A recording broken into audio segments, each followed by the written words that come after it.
Bueno, hemos quedado hablando un poquito acerca de la epigenética y la metilación y cómo esto afecta a la expresión de los genes durante el desarrollo embrionario y durante otras épocas de la vida, ¿verdad? Entonces, vean acá, repito, si estamos en heterocromatina, significa que hay metilación del DNA y metilación de las histonas, que son proteínas que están ahí en la cromatina, y entonces ese DNA está silencioso, está inactivo. En la eucromatina el DNA está activo, los genes están activos, entonces hay desmetilación, es decir, no hay metilación, y las histonas están acetiladas, es decir, se les agrega una moleculita de acetilo.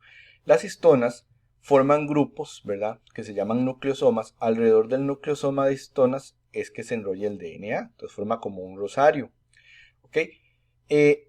Hay 4 tipos de histonas y en el nucleosoma hay 8. Cada nucleosoma es un octámero. Tiene 2 histonas H2A, 2H2B, 2H3 y 2H4. La histona H1 está afuera del nucleosoma, entre nucleosoma y nucleosoma. Bien, estas histonas, que son proteínas alrededor de las cuales se enrolla el DNA, tienen colitas, como estas que vemos acá. Y en esas colitas es que se van a agregar cosas como, por ejemplo, ocurren procesos como la acetilación y demás. ¿Qué permiten las histonas? Que el DNA se vaya enrollando, ¿verdad?, alrededor de esto y formen nucleosomas. Los nucleosomas se siguen enrollando y forman fibras de 30 nanómetros de ancho que se siguen enrollando y forman fibras de 300 nanómetros de ancho que se siguen enrollando y forman cromosomas de 700 nanómetros de ancho.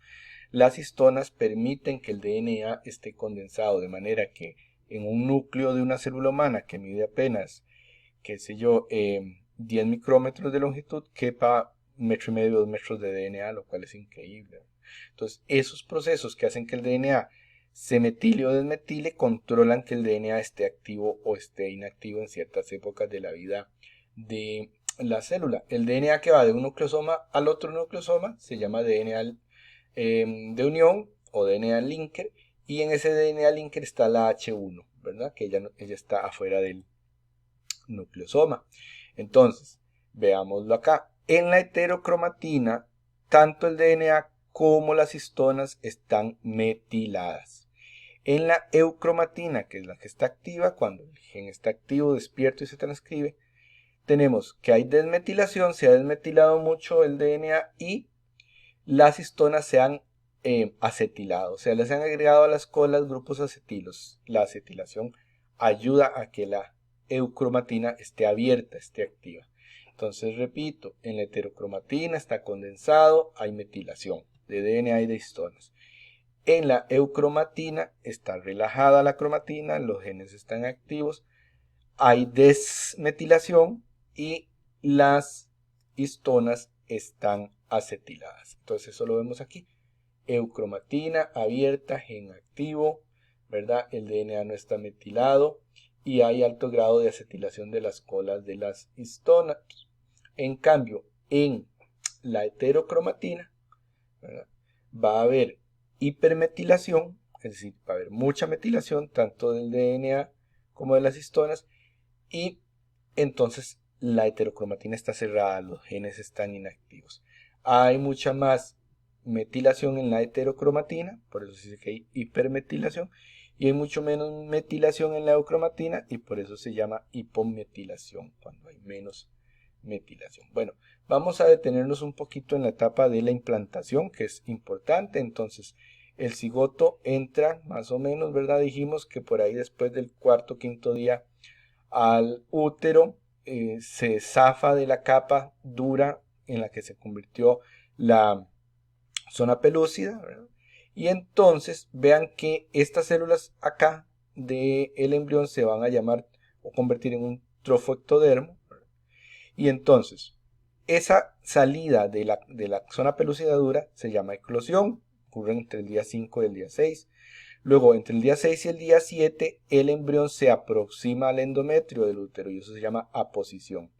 Entre el día 7 y 8 se empieza a pegar al endometrio, eso se llama adhesión. Y finalmente, entre el día 8 y 9, él empieza a meterse adentro del tejido del endometrio y eso se llama invasión. ¿verdad? Entonces, durante la invasión se generan moléculas de adhesión desde el embrión que lo van a ligar con receptores que están acá en el endometrio. Entonces él se mete adentro del endometrio, eso se llama invasión.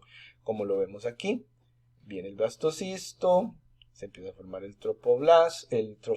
Ese trofoblasto que va a originar posteriormente la placenta, que es el tejido que sirve para comunicar e intercambiar materia y energía, gases y demás y alimentos con la madre. Se forma la placenta a partir del trofoblasto. Se forma el embrioblasto, ¿verdad? Que es la masa celular interna de la cual se va a formar el embrión. Vean que entonces por ahí día 7 u 8 tenemos la adhesión, día 8 o 9 tenemos la invasión. Vean que ya esta masa de células aquí del embrioblasto va a tener un hipoblasto y un epiblasto. Y aquí esta parte del embrión se va a transformar en un trofoblasto, que se subdivide en citotrofoblasto y sin citotrofoblastos. Finalmente, entre los días 8, 9, 10 ya ha ocurrido la invasión. Entonces el embrión se ha metido en el endometrio, en el epitelio uterino que llamamos endometrio. Bueno, entonces esta implantación ocurre en una ventana que es un tiempo preferente, ¿verdad? Para que ocurra la implantación, que son unos 5 días, más o menos un periodo de 5 días, en donde decimos que hay una ventana de implantación, ¿verdad?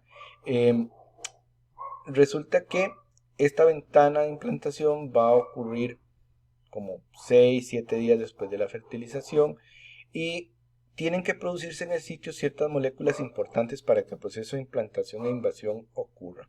Entre esas moléculas importantes tenemos ciclooxigenasas como la ciclooxigenasa 2 que regula la producción de prostaglandinas, el factor de inhibición de la leucemia o LIF, el factor de crecimiento epidermoide o epidermal. Todos estos son factores que ayudan a que haya una buena implantación y que se mantenga el embarazo temprano. Vean que es muy complejo. Por ejemplo, acá tenemos la producción de factor de crecimiento epidermal, tenemos la producción de factor de inhibición de la leucemia, que así se llama. Vean que aquí tenemos unas células en el endometrio, ¿verdad? Que van a tener unas proyecciones que se llaman pinópodos, donde hay receptores para moléculas de unión que forma el embrión. La ciclooxigenasa va a regular aquí la cuestión de las reacciones inflamatorias en el estroma del endometrio. Las hormonas como los estrógenos y la progesterona también van a ayudar a que ese proceso de implantación ocurra y se mantenga. Qué sé yo, es una serie de factores de regulación, incluyendo factores de crecimiento, citoquinas, que van a regular que esta superficie del endometrio sea receptiva y que se pueda implantar el embrión. Estas etapas, como ya vimos, son principalmente la posición, la adhesión y la invasión. Luego de la invasión ocurre una desidualización. Entonces vamos a ver un poquito de esto en detalle. Durante la posición, ¿verdad? El blastocisto produce, ¿qué es el blastocisto? El embrión, ¿verdad? Produce unas proteínas que se llaman selectinas, L-selectinas. Ellas tienen receptores que están aquí en los pinópodos. Entonces, antes de que se produzca la ventana de implantación hay muchas mucinas, ¿verdad? Como la mucina 1 que evita que el embrión se implante. Cuando comienza la ventana de implantación, el mismo embrión trabaja sobre las mucinas, las elimina y entonces se da esa ventana de implantación. Las L-selectinas se unen a los receptores en estos pinópodos. Entonces ya ocurre una adhesión. Hasta aquí estamos en la aposición. Durante la adhesión, ¿verdad? Lo que tenemos es que se rompen las mucinas, terminan de romper las mucinas y entonces estas 20 L-selectinas se van a unir a los receptores y entonces queda pegado el embrión, el blastocisto. Las citoquinas como la LIF que ya mencionamos, pues van a ayudar a esas interacciones del blastocisto del embrión con el endometrio. Luego viene la siguiente etapa, la tercera, que es la penetración o invasión. En este caso, las células del trofoblasto, ¿verdad?, del embrión, penetran en el endometrio, se meten al endometrio, por eso se llama penetración o invasión. las células de extravellosidad del trofoblasto proliferan, ¿verdad? Y entonces ese trofoblasto, esas células que llaman trofoblasto, van a subdividirse en dos tipos: el citotrofoblasto, que está al interior, y el sincitio trofoblasto, que está en el exterior. El sincitio trofoblasto se llama así porque las células son sincitiales, es decir, es como una masa llena de núcleos. No están las células divididas, sino que es como que fuera una sola célula con muchos núcleos. Bueno, realmente las tres etapas principales de la implantación son aposición, adhesión y penetración. Una cuarta, que podría considerarse o no como dentro de este proceso, es la desidualización, que es decir, que las células de las capas externas del embrión se zafan, son eliminadas. ¿Quién ayuda a eliminarlas? Las células del sistema inmunológico, principalmente los macrófagos que están ahí en el endometrio y las células naturales, asesinas naturales uterinas o UNKs. Entonces ellas ayudan a la desidualización, es decir, a quitar las células de alrededor y que ya quede el embarazo temprano preparado. Y entonces lo que hay que hacer es mantener el embarazo temprano. Bueno, esta ventana de receptividad del útero, ¿verdad? Ocurre más o menos de los días 20 a 24 si la mujer tiene un ciclo menstrual bien estable de 28 días. Entonces del día 20 al 24 es donde ocurre esta ventana, donde se necesitan todas esas moléculas que estábamos mencionando.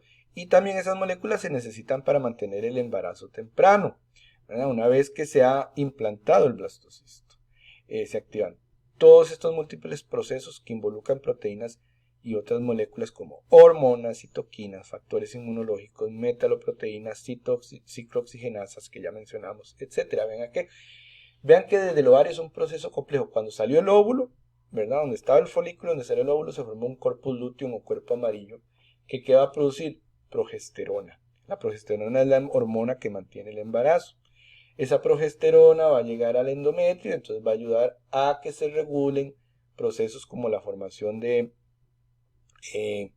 prostaglandinas y también a facilitar la tolerancia inmune. Hay varios procesos. La progesterona ayuda a eso y también ocurre que se disminuye la actividad del complemento, ¿verdad? Que son unas moléculas de reconocimiento embrionario. Se altera la presentación de antígenos para que no haya un rechazo, ¿verdad? Que es el sistema antigénico. Se regula la producción de citoquinas y de quemoquinas. Y obviamente también está la producción de indolaminas y otras moléculas, otras enzimas que lo que van a hacer es facilitar la tolerancia, es decir, que el útero esté receptivo y no vaya a haber un aborto. Entonces todo esto lo que ayuda es a facilitar la tolerancia inmunológica. Vean que aquí ya en el embrión que se está metiendo, que está invadiendo el endometrio, ¿verdad? Vamos a tener el citotrofoblasto y el sincitio trofoblasto, que lo vemos aquí en amarillo, que él termina de invadir ahí, de estabilizar el embrión. Luego va a haber producción de factor de crecimiento vascular endotelial desde el embrión, que llega a los receptores que están ahí en el estroma o tejido del endometrio, y lo que va a hacer este VEGF o factor de crecimiento vascular endotelial es estimular la producción de vasos sanguíneos. ¿Para qué? Para que haya buena circulación y llegue alimentación y llegue de todo al embrión. Ese proceso se llama angiogénesis. O sea, ¿qué es lo que hace el VEGF? Promover la angiogénesis, promover que se produzcan vasos sanguíneos suficientes ahí en este endometrio donde se está implantando, donde está penetrando el embrión. Bueno, seguimos discutiendo los procesos del desarrollo en la siguiente sesión de la videoclase. Muchas gracias.